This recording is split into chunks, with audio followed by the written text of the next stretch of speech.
Today on the Stay at Home Chef, I'm showing you how to make the best roasted cauliflower. Don't let the simplicity fool you. This is the best roasted cauliflower you'll ever have, and it's super easy to make. To start, you'll need a couple heads of cauliflower. To cut cauliflower, you first need to slice it in half. You don't want to eat the green leafy parts, so just ignore those.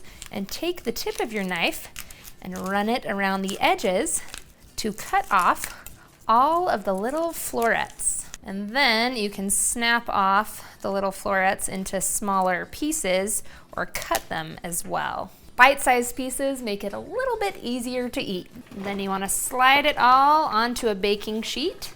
And since my family loves this so much, we're gonna do 2 heads of cauliflower. You know a recipe is good when 2 adults and 2 kids need 2 whole heads of cauliflower. That's half a head each.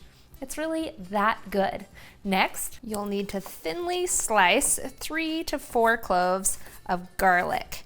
And you want those slices nice and thin because we're gonna sprinkle them in with our cauliflower. Drizzle with 2 to 3 tablespoons of extra virgin olive oil.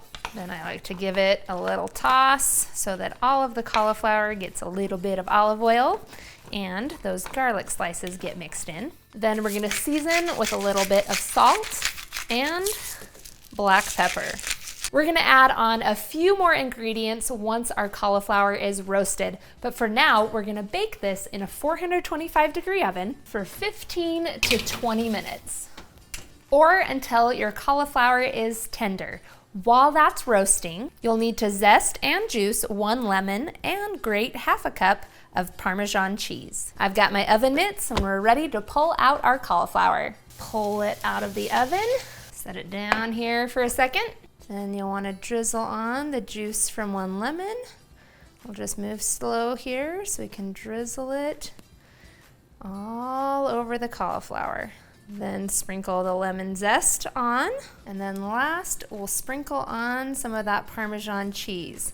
And if you want, you can return this to the oven for just a couple of minutes to let that cheese melt, or there should be enough residual heat from the cauliflower here to melt it as well. And then you, my friends, are ready to enjoy the best roasted cauliflower ever.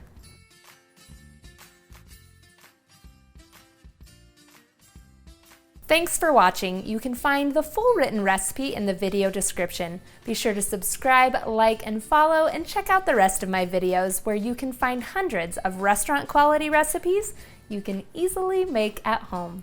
See you later.